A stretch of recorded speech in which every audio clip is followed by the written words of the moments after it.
Hello students, मैं doctor Anupreeta Mishra. आप Anupreeta Mishra electrical engineering के चैनल पर डीसी जनरेटर से रिलेटेड कंटेंट पढ़ रहे हैं। आज मैं आपको समझाने जा रही हूँ parallel operation of DC generator.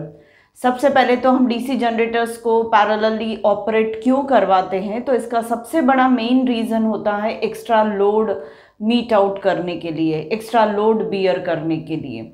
और इसके कुछ रीजंस है, जिसमें मैं ये बता दूं कि रिलायबिलिटी ऑफ पावर जो है वो उसका सबसे प्राइम मोस्ट आइटम जो होता है वो जनरेटर होता है। तो जनरेटर तो होना ही चाहिए, और साथ में पैरेलल ऑपरेशन में जनरेटर्स अगर काम करते हैं तो reliability of the power supply maintained रहती है, मतलब पावर सप्लाई होगी ही होगी, ये कंफर्म रहता है। अगर एकलौता एक ही जनरेटर काम करेगा और अगर वो खराब हो जाता है तो फिर पावर सप्लाई कैसे होगी। तो पैरेलल ऑपरेशन जो जनरेटर्स का है वो रिलायबिलिटी मेंटेन करने में मदद करता है। साथ में कंटिन्यूटी ऑफ सर्विस भी, कैसे समझ सकते हैं इस चीज़ को, कंटिन्यूटी ऑफ सर्विस को, अगर दो तीन जनरेटर्स अगर पैरेलल में ऑपरेट हो रहे हैं, उसमें से एक अगर खराब हो भी जाता है तो रिमेनिंग 2 जो होंगे वो कंटिन्यूटी ऑफ पावर सप्लाई को मेंटेन कर लेंगे। या मेंटेनेंस पर्पस से भी हम अगर हटाना चाहे किसी जनरेटर को तो बाकी के रिमेनिंग जनरेटर्स जो हैं वो कंटिन्यूटी बरकरार रखेंगे पावर सप्लाई की। साथ में हम ये भी समझ सकते हैं कि इफ़िशेंसी जो होती है वो भी जनरेटर्स की हमें, मतलब जनरेशन पैरेलल ऑपरेशन जो जनरेशन का होगा उसमें इफ़िशेंसी भी अच्छी अचीव होगी। वो किस तरीके से, मैं ये कह सकती हूँ कि अलग अलग लोड जो होते हैं वो अलग अलग होते हैं, ये लोड कभी भी यूनिफॉर्म नहीं रहता। तो जब लाइट लोड सिस्टम होता है, मतलब लोड कम है, तो उस वक्त हम सिंपल एक ही जनरेटर को ऑपरेशन में रखकर फुल लोड पे ऑपरेट करवा सकते हैं, और फुल लोड पे जनरेटर जो है वो इफ़िशेंसी अच्छी देता है, मतलब वो हाई इफ़िशेंसी पे काम करता है फुल लोड में।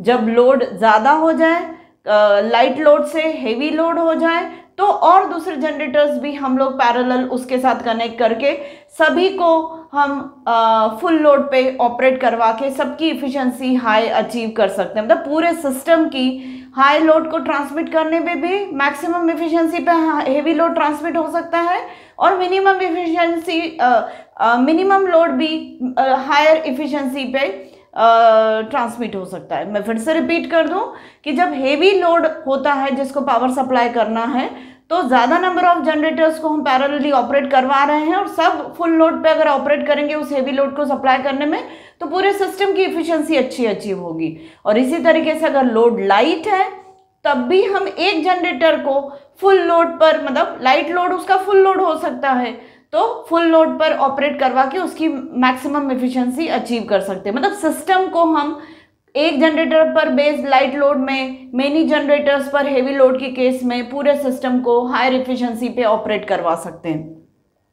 Next, maintenance and repair purpose से अगर कोई जनरेटर खराब हो जाता है तो फिर उसको हम हटा के बाकी रिमेनिंग 2 जनरेटर्स पे, जैसा मैंने पहले भी बताया था, सिस्टम को हम चला सकते हैं, या बाकी रिमेनिंग पैरेलली ऑपरेटेड जनरेटर्स पर हम सब चला सकते हैं।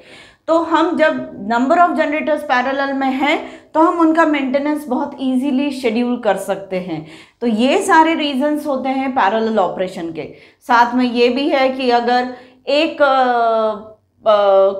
कुछ घरों को पावर सप्लाई देनी है, तो वहाँ पर अगर मैं डीसी जनरेटर एक लगा रही हूँ और अगर मुझे 10 किलोवाट का सप्लाई देना है और एक डीसी जनरेटर लगा रही, तो 10 किलोवाट का एक डीसी जनरेटर मैं लगाऊं, और फिर उसके बाद 2-3 वहाँ पे और कंस्ट्रक्शन हो जाए, 2-3 और रेसिडेंशियल घर आ जाए, तो फिर मैं क्या करूँ? फिर मुझे 10 किलोवाट का नया जनरेटर लगाना है। उससे बेटर है मैं 5-5 किलोवाट के जनरेटर्स को खरीदती जाऊं। जैसे जैसे लोड का एक्सपांशन होगा मैं 5-5 किलोवाट के जनरेटर्स खरीदती जाऊं, और उससे इस एक्सपांडेड लोड को मैं बियर आउट कर सकूं, या एक्स्ट्रा लोड को मैं मीट आउट कर सकूं। इस तरीके से पैरेलल ऑपरेशन, चाहे जनरेटर का हो, चाहे मतलब डीसी जनरेटर का हो, चाहे एसी जनरेटर्स मतलब ऑल्टरनेटर्स का हो जनरेटिंग स्टेशन पे, या फिर ट्रांसफार्मर्स का हो, सभी का पैरेलल ऑपरेशन का रीज़न यही होता है। यही रीज़न होता है कि हम पैरेलली क्यों ऑपरेट करवाते हैं इलेक्ट्रिकल डिवाइसेस को। अब पैरेलल ऑपरेशन जनरेटर्स का कुछ इस तरीके से मैं समझ सकती हूँ। यहाँ मैंने स्विचेस दिए हैं, पर आप मान के चलिए कि जनरेटर दो हैं, दोनों डीसी शंट जनरेटर्स है, और ये दोनों डीसी शंट जनरेटर बस बार के बीच में लगे हुए हैं और एक लोड को सप्लाई कर रहे हैं। ये जनरेटर अगर I1 करंट देता है और ये जनरेटर अगर I2 करंट देता है तो नेचुरली लोड की रिक्वायरमेंट I1 प्लस I2 की है। तो इस तरीके से पैरेलली ऑपरेट करके ये दोनों डीसी शंट जनरेटर इस लोड को बियर कर रहे हैं। हाँ, I1 I2 दोनों डिफरेंट हो सकता है, पर जनरेटर्स अगर पैरेलली ऑपरेट कर रहे हैं तो कुछ रिक्वायरमेंट्स होती है, वो रिक्वायरमेंट्स फुलफिल होनी चाहिए, तभी जनरेटर्स पैरेलल में ऑपरेट कर पाते हैं। तो सबसे पहला ये है कि इनकी पोलैरिटीज़ जो होती है जनरेटर्स की वो सेम होनी चाहिए। मतलब इस आर्मेचर की प्लस पोलैरिटी प्लस बस बार से कनेक्टेड है तो इस आर्मेचर की भी प्लस पोलैरिटी प्लस बस बार से ही कनेक्टेड होनी चाहिए, और नेगेटिव पोलैरिटी नेगेटिव बस बार से। दोनों की पोलैरिटी सेम है तभी ये दोनों लोड शेयरिंग कर सकते हैं या सेम लोड को शेयर करके सप्लाई कर सकते हैं पावर। टर्मिनल वोल्टेज कैसा होना चाहिए? दोनों का सेम। इसके अक्रॉस का टर्मिनल वोल्टेज VT1 और इसके अक्रॉस का टर्मिनल वोल्टेज VT2 दोनों ही इस टर्मिनल वोल्टेज VT के बराबर होना चाहिए।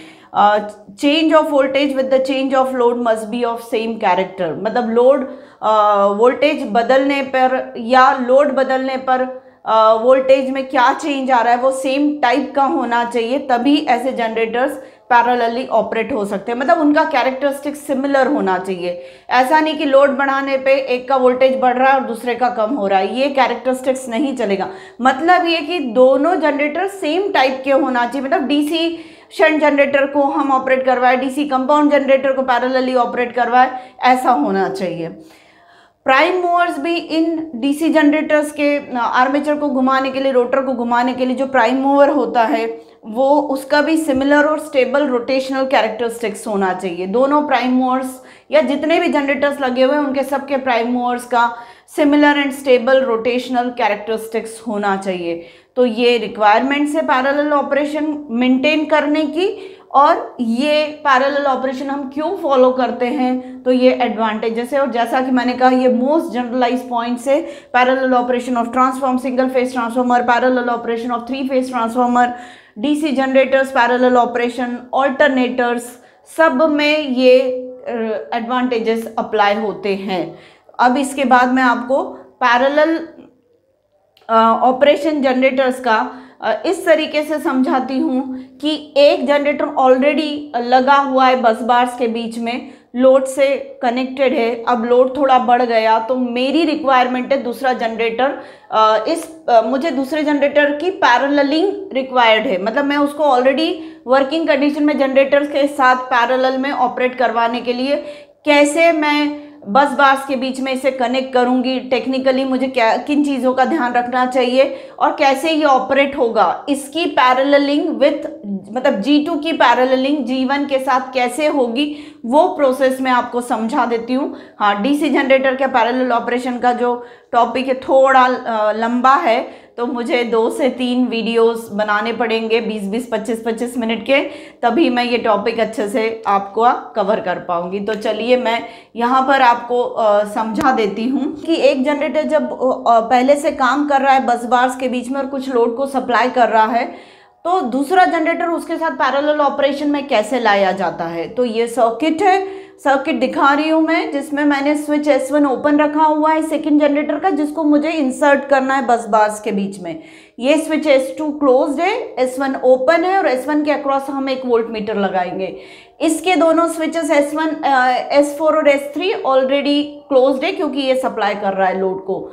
अब सबसे पहले हम क्या करेंगे, इस G2 जनरेटर को स्पीड अप करेंगे प्राइम मूवर की मदद से।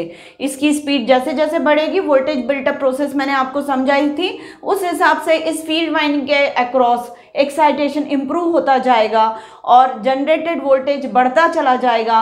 एक स्टेज ऐसी आएगी कि यहाँ पर V जो है, V वोल्टमीटर की रीडिंग जो होगी वो 0 मिलेगी, और जब इसकी रीडिंग 0 मिलेगी उस वक्त हम स्विच S1 को क्लोज कर देंगे और इस जनरेटर को हम इंसर्ट कर चुके होंगे पैरेलल ऑपरेशन में प्रीवियस जनरेटर के साथ।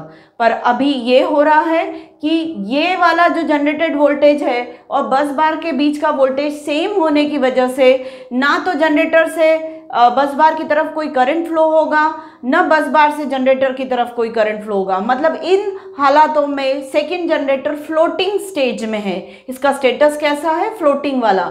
और सारा का सारा लोड कौन बियर कर रहा है? जनरेटर 1। अब हमें लोड शेयरिंग करवानी है। जनरेटर 1 से हमें शिफ्ट करवाना है थोड़ा लोड सेकेंड जनरेटर पर। मतलब इसमें जो करंट अगर I1 प्लस I2 फ्लो हो रहा है तो हम चाह रहे थोड़ा करंट सेकेंड जनरेटर बियर करने लगे।